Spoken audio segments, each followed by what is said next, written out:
Let's see this question. Question is given as a gaseous mixture consists of 16 gram of helium and 16 gram of oxygen. Then the ratio of Cp and Cv of the mixture. अब देखो हमारे पास एक gas एक container है जिसमें हमारे पास 16 gram of helium gas हमने ली है और 16 ग्राम ऑफ ऑक्सीजन गैस हमने ली है। तो हमें इस मिक्सचर का जो है स्पेसिफिक हीट्स का रेशियो बताना है।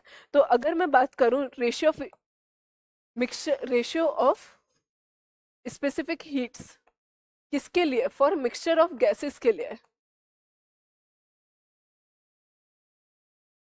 वो क्या हो जाएगा हमारे पास,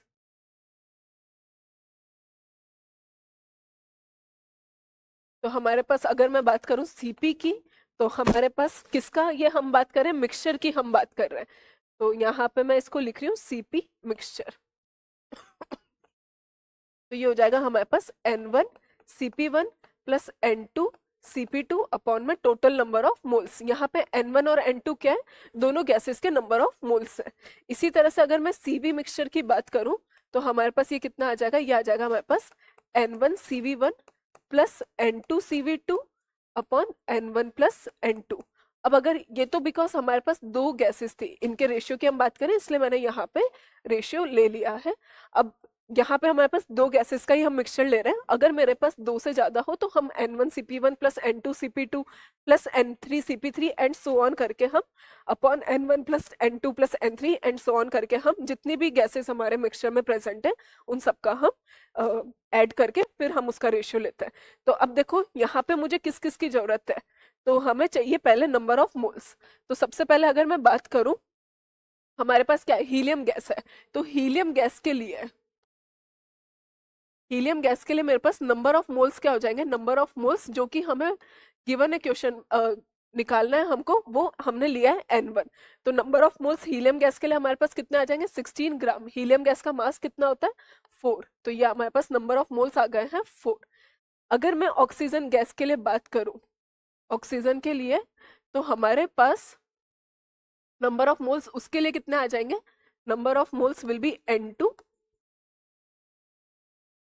दैट इज ऑक्सीजन हमें कितना गिवन है 16 ग्राम। ऑक्सीजन गैस का मास कितना होता है 32 ग्राम। तो 16 upon 32 is coming out to be 1/2। तो हमें N1 और N2 मिल चुका है। मुझे क्या क्या चाहिए, मुझे CP1 CV1 ये भी चाहिए। तो अब सबसे पहले हम निकालते हैं CP1। क्या मैं CP और CV को लिख सकती हूँ आराम से। CP तो मेरे पास होता है, CP होता है हमारे पास F/2 प्लस 1 इंटू R और CV होता है हमारे पास F/2 R। ठीक है। और हीलियम गैस के लिए अगर मैं बात करूं, हम बढ़ते हैं नेक्स्ट पेज पे, तो हमारे पास हीलियम गैस के लिए, हीलियम गैस के लिए डिग्री ऑफ फ्रीडम कितना होगा, F will be degree of freedom. Helium gas कैसी है हमारे पास, मोनो एटॉमिक गैस है, हीलियम गैस है मोनो एटॉमिक गैस है। तो उसके लिए डिग्री ऑफ फ्रीडम कितना हो जाएगा, ओनली ट्रांसलेशनल। तो हीलियम गैस के लिए डिग्री ऑफ फ्रीडम आप यहाँ पे लिख सकते हो। हीलियम गैस के लिए डिग्री ऑफ फ्रीडम जो हमारे पास आ रहा है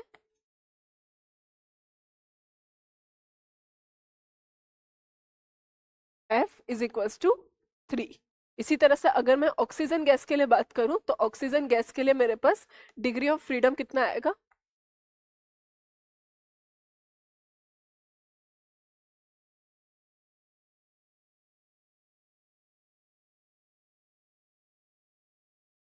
ऑक्सीजन गैस O2 कैसी गैस है, डायटोमिक। अच्छा आप यहाँ पे लिख सकते हो आराम से, अगर हमें कंफ्यूजन हो तो हम लिख सकते हैं helium gas is mono atomic and helium gas mono atomic, oxygen gas is diatomic. तो हमारे पास डिग्री ऑफ फ्रीडम ऑक्सीजन के लिए आ जाएगा 3+2 3 ट्रांसलेशनल 2 रोटेशनल, तो हमारे पास आ जाएगा 5। ठीक है, इसमें हमें कोई दिक्कत नहीं है। अब हम निकाल रहे हैं सबसे पहले CP मिक्सचर। CP किसके लिए, मिक्सचर के लिए। तो हम जानते हैं N1 CP1 plus N2 CP2 upon N1 plus N2। अच्छा CP हम कैसे लिखते हैं, F/2 प्लस 1 इंटू R और CV हम F/2 R लेते हैं। तो यहाँ पे हम वैल्यूज पुट करना शुरू करते हैं। नंबर ऑफ मोल्स N1 कितना था हमारे पास 4, N2 कितना था हमारे पास 1/2, CP1 कितना हो जाएगा हमारे पास 5/2 F/2 plus 1 5/2 plus 1 plus N2 कितना है 1/2, ये हो जाएगा हमारे पास, सॉरी हीलियम के लिए अगर मैं बात कर रही हूँ, एक मिनट, हीलियम की डिग्री ऑफ फ्रीडम कितनी है 3, तो ये हो जाएगा 3/2 प्लस 1, प्लस N2 के लिए अगर हम बात करें number of moles is 1/2, degree of freedom कितनी है 5/2 plus 1 upon total number of moles, that is coming out to be 4 plus 1/2। इसको हम थोड़ा सा और सॉल्व कर देते हैं।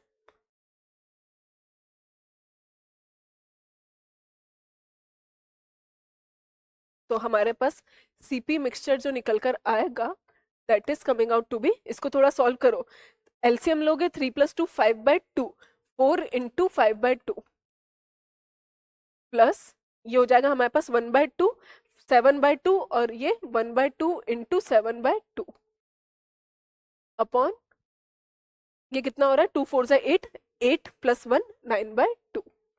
इसको थोड़ा सा और अच्छे से लिख देते हैं हम, तो हमारे पास ये कितना आ रहा है 5 4 = 20, 20/2 प्लस 7/4 अपॉन 9/2। ये तो हो गया हमारा सीपी मिक्सचर।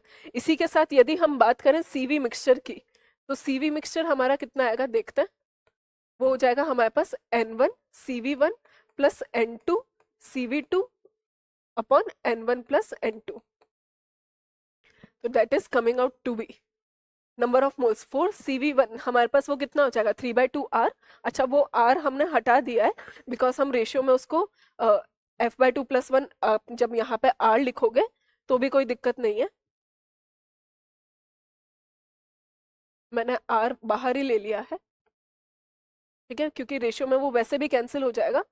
तो यहाँ पे हमारे पास कितना आ जाएगा, ये आ जाएगा 3/2 R, ये हो जाएगा 1/2, CV2 कितना हो जाएगा हमारे पास CV 5/2 R अपॉन में number of moles 4 + 1/2 is 9/2 only. तो CV मिक्सचर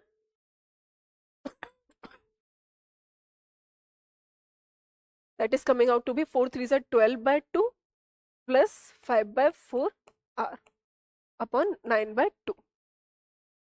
अब मुझे इनका रेशियो चाहिए, तो इनका रेशियो जब हम लेंगे CP mixture upon CV mixture, दोनों वैल्यूज हमें मिल चुकी है, तो जब हम इनका रेशियो लेंगे तो CP mixture upon CV mixture that is coming out to be, वो कितना हो रहा है हमारे पास 20/2 प्लस 7/4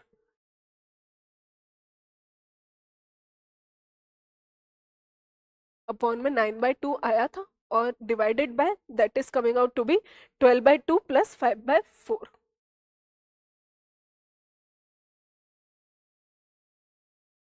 इंटू R अपॉन 9/2। तो ये आपस में कैंसिल हो गए, तो हमारे पास जो रेशियो निकल कर आ रहा है, अब हम इसको थोड़ा और अच्छे से कैलकुलेट करते हैं। इसको 2 से ऊपर नीचे मल्टीप्लाई डिवाइड कर दो, तो ये 40/4 47/4 हो जाएगा। कैसे किया हमने, यहाँ पे एलसीएम लोगे 20 × 2 40, 40 + 7 47/4 अपॉन ये कितना हो रहा है हमारे पास, इसका भी जब आप एलसीएम लोगे तो 4 12 2 = 24, 24 + 5 इज 29/4। तो हमारा जो रेशियो आ रहा है that is coming out to be 47/29।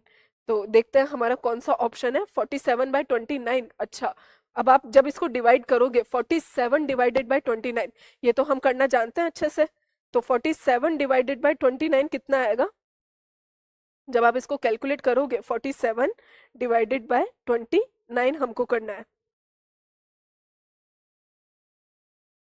That is coming out to be 1.62। इसको आप कैलकुलेट करके देखना, it is coming out to be 1.62। तो हमारा आंसर हो जाएगा option number D will be our correct answer. तो हमको इसको पूरा कैलकुलेट करना है, हमें डिग्री ऑफ फ्रीडम पता होना चाहिए, हमें नंबर ऑफ मोल्स भी पता होने चाहिए।